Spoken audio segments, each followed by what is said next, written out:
Ciao, salve a tutti, ben ritrovati.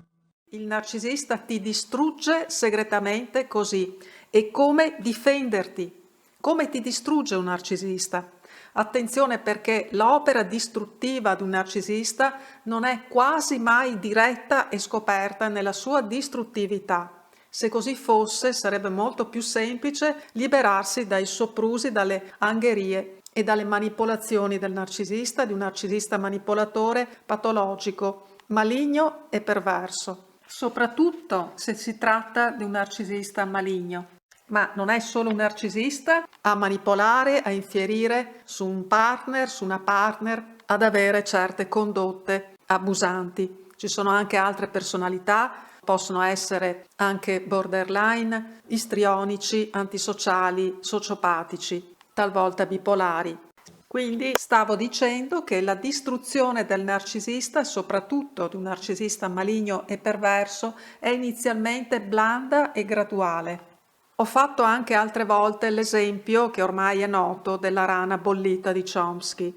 Getta una rana nell'acqua bollente e la rana sprizzerà fuori all'istante. Mettila a cuocere a fuoco lento nell'acqua prima tiepida e la rana finirà magari per addormentarsi e senza accorgersi finirà cotta. Ed è proprio così che agisce anche un narcisista nelle sue manipolazioni ed abusi, soprattutto in ambito domestico. Inizia prima con il suo love bombing, il bombardamento di attenzioni con una partner, il corteggiamento strenuo, serrato, i doni dove ci possono stare, perché un narcisista magari tirchio farà finta di farne di doni, ma insomma sarà in questo senso molto meno elargitivo, ma in compenso si renderà comunque, cercherà di rendersi disponibile nei tuoi confronti il più possibile, tempestandoti di attenzioni, messaggi, telefonate e così via. Tutto allo scopo di conquistarti.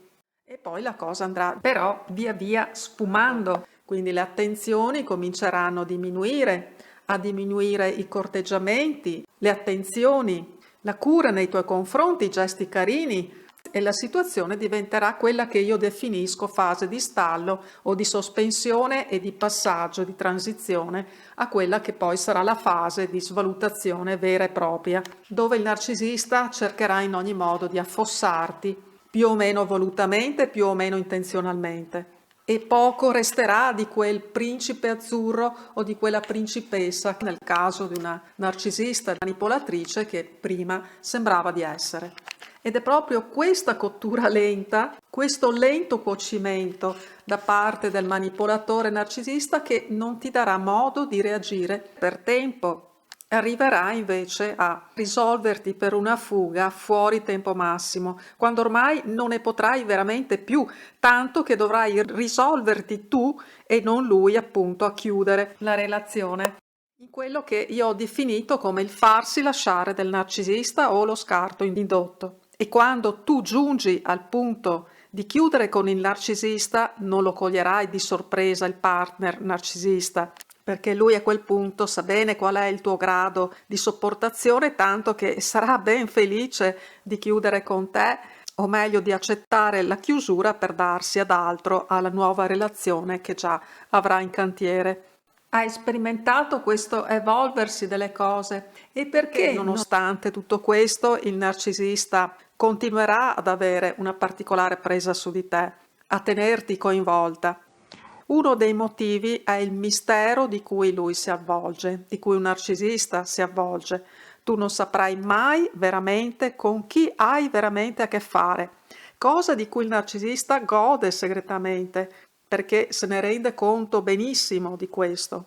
Ed è il motivo per cui tu ti accappiglierai nel compiacerlo, mentre continuerai a chiederti cosa dovresti fare per riguadagnare terreno, per riguadagnare la sua considerazione e le sue attenzioni. E la forza di ogni potere sta proprio nel rendersi invisibile. Quanto più il potere che agisce sulla vita di qualcuno è invisibile, quanto più quel potere agirà su di te in modo pervasivo quanto inesorabile. E qui il famoso romanzo di Kafka, Il castello, ha molto da insegnarci sulla pregnanza di un potere nascosto quanto irraggiungibile.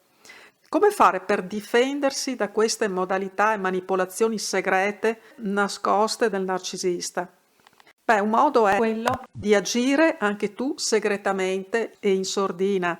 Non rivelarti o smetti di rivelarti a lui. Tieni per te i tuoi pensieri, i tuoi sentimenti. Inizia da questo. E poi non reagire, non mostrare di reagire. Vedi a questo proposito anche il video sul canale Il narcisista e Monna Lisa. Quanto più ti mostrerai fragile e reattiva ai comportamenti del narcisista, tanto più lui persisterà nella sua opera distruttiva oltre che manipolativa. Fai come quegli animaletti che quando si sentono in pericolo si mobilizzano mimetizzandosi. Confonditi con l'ambiente. In fondo lui ti sta trattando proprio come se tu fossi un suppellettile, un oggetto di arredamento di quelli da tenere in un angolo, magari di una cantina ad ammuffire. Quindi mantieni pure quel ruolo, fallo pure tuo, senza protestare. Lui si chiederà come mai non protesti. Il bello è proprio questo, che a quel punto sarà lui a farsi diverse domande. Non saprà insomma cosa pensare di te.